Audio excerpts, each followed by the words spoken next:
Big TV భక్తి సమాచారం WhatsApp ఛానల్లో జాయిన్ అవ్వండి. అన్ని విశేషాలు ఎప్పటికప్పుడు తెలుసుకోండి.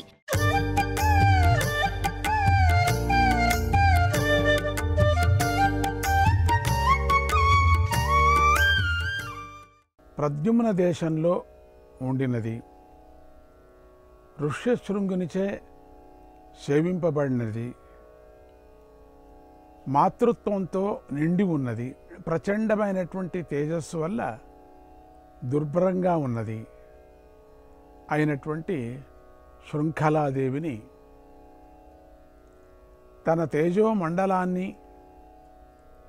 ఖండాలుగా ఖండించుకున్నది. ఆ ఖండాలను ఆయా ప్రదేశాలకు పంపి వాటి వల్ల క్షేత్రాలను జనింపజేసిన ఆ శృంఖలాదేవిని శృంగగిరి చేత సంతోషపెట్టినట్టుది, శంకరాచార్య స్వామివారి చేత నమస్కరింపబడినది, వేదధర్మాన్ని రక్షించేది, సచ్చిదానందానికి మూలమైనదైన శృంఖలాదేవిని ఆశ్రయిస్తున్నాను. ప్రద్యుమ్న దేశం ప్రస్తుతం పశ్చిమ బెంగాల్లోని హూగ్లీ జిల్లా ప్రాంతమని పండితులు అంటున్నారు. అక్కడ ప్రజలు కూడా అలాగే అంటున్నారు. వంగదేశం అనాదిగా శాక్తేయులకు నిలయం. ఇప్పటికీ అక్కడ తాంత్రిక శాక్తేయ సంప్రదాయం చాలా ప్రబలంగా ఉంది. అక్కడ అమ్మవారి ఆలయం లేని గ్రామాలే ఉండవని చెప్పుకోవచ్చు. ప్రతి ఊరికి, ప్రతి గ్రామానికి అమ్మవారి ఆలయాలు, ప్రతి ఒక్క ఆలయంలోనూ మహిమ ఉంటుంది అని చెప్తారు. ఆ ప్రాంతాన్ని వంగదేశమని, గౌడ దేశమని పిలిచేవారు. ఆంధ్ర రాష్ట్రానికి ఉత్తరాంధ్రంలో కళింగము, దాని పక్కన అంగదేశము, దాని పక్కన వంగదేశం ఉన్నాయి. అంటే వంగ, కళింగ దేశాలు మూడు కూడా శాక్తేయ సంప్రదాయానికి ప్రసిద్ధికెక్కినవే. ఒక్క వంగదేశంలోనే సతీదేవి అవయాలు పడిన క్షేత్రాలు 10కి పైగా ఉన్నాయని ఆ రాష్ట్రం వారు చెబుతూ ఉన్నారు. ఇక్కడ పూర్వకాలంలో గొప్ప గొప్ప ఆలయాలు అనేకం ఉండేవి కూడా. కానీ శత్రుదేశాల తాకిడి వల్ల, రెండవది ప్రకృతి ఉపద్రవాల వల్ల అనేక ఆలయాలు, క్షేత్రాలు నామరూపాలు లేకుండా పోయాయి. అనేక చోట్ల ఉత్తమ ఉపాసకులైన మహాత్ముల క్షేత్రాలను వేరే చోట్లకు తీసుకువెళ్లారని కూడా తెలుస్తుంది. ప్రస్తుతం పశ్చిమ బెంగాల్ గాను, బంగ్లాదేశం గాను, వంగదేశము గాను విడిపోయి ఉంది.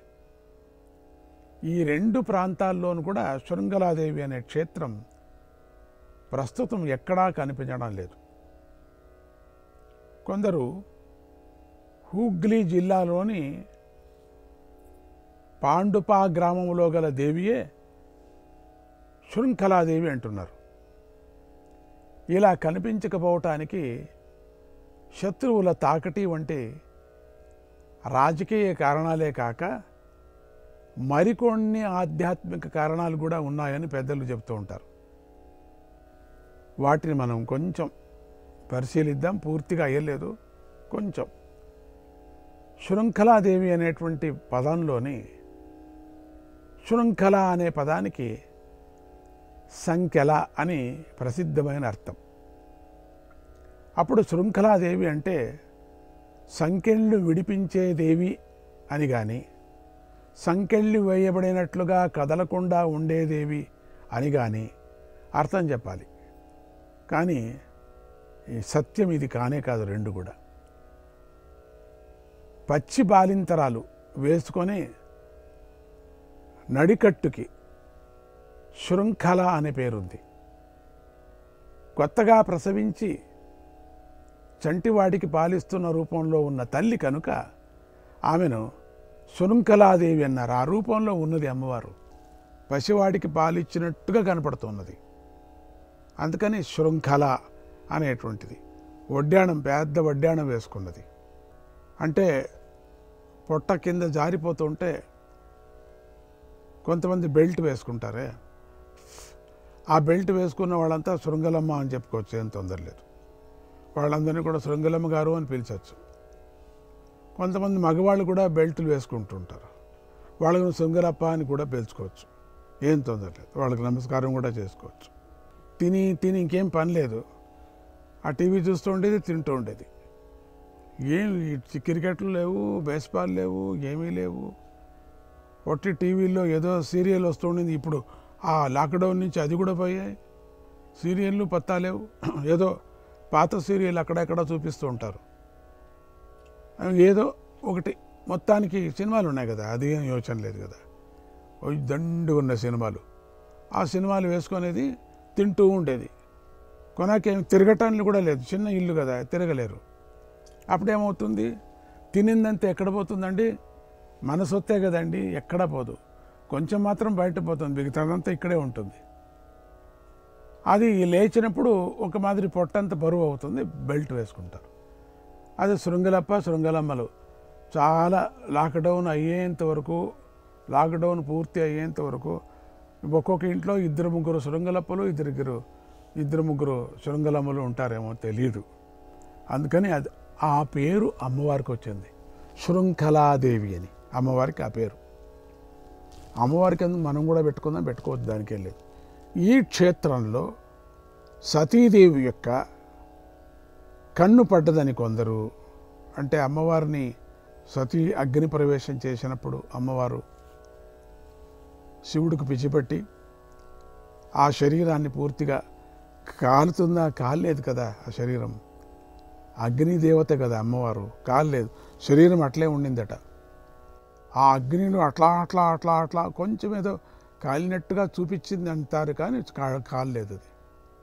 ఆ శివుడు తట్టుకోలేక, ఆ ప్రకృతి అమ్మవారిని విడిచిపెట్టలేక, ఆ పరశివుడు, పరంధాముడు, పరమాత్ముడు, మా నాన్నగారు ఆ పైన వేసుకొని ఆ శరీరాన్ని అట్లా పిచ్చిగా తిరుగుతూ ఉన్నాడని చెప్పుకున్నాం కదా మనం. అట్లా తిరిగితే ప్రపంచమంతా నాశనం అయిపోతుంది కదా అని చెప్పి విష్ణువు దగ్గర వెళ్ళి ప్రార్థన చేస్తూనే విష్ణువు చక్రంతో ఖండఖండగాలుగా నరుక్కొని వచ్చాడు శరీరాన్ని, అమ్మవారి యొక్క శరీరాన్ని. ఆ శరీరం ఎక్కడెక్కడో పడ్డాయి క్షేత్రాల్లో, అది చెప్పుకున్నాం కదా. ప్రసిద్ధమైనటువంటి 18 క్షేత్రాలు, ప్రసిద్ధి అయిన 12 క్షేత్రాలు, మరి 51 అక్షరాలు, ఇవన్నీ చెప్పుకొని వచ్చాం కదా మనం. అట్లా ఆ క్షేత్రంలో సతీదేవి యొక్క కన్ను పడ్డదని, ఒక్కొక్క అవయం పడింది అనుకున్నాం కదా, కన్ను పడిందట. కొంతమంది స్తనమే పడ్డదని కొంతమంది చెప్తున్నారు. దీనికి సరియైన పురాణ ప్రమాణం కనిపించడం లేదు. స్తనం పడిన దానికి లేదు, కన్ను పడిన దానికి కూడా ప్రమాణాలు కనపడటం లేదు. 18 పీఠాలలో ఉంది కనుక సతీదేవి యొక్క అవయవం ఏదో ఒకటి మాత్రం ఇక్కడ పడి ఉండక తప్పదు అని మనం నిర్ణయించుకోవాలి. కొంతమంది మాత్రమే ఆ క్షేత్రానికి వెళ్ళేవారు. ఎందుకంటే అమ్మవారి రూపంలో కూడా రాక్షసుల్లాగా మోహించే వాళ్ళు ఉంటారు కదా, రాక్షసత్వం ఉన్నది కదా, మనుషుల్లో కూడా ఉంది కదా.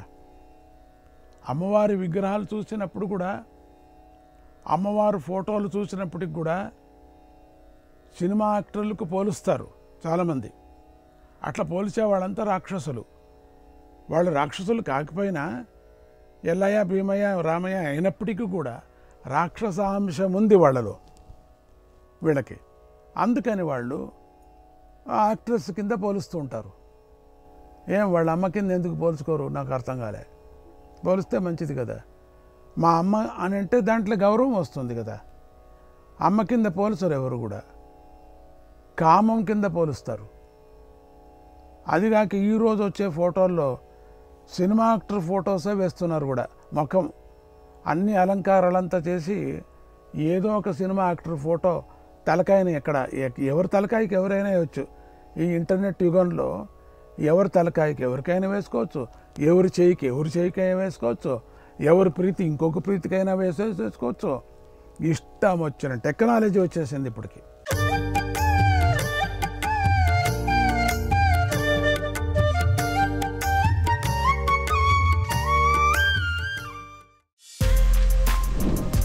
For more videos like this, subscribe Big TV channel.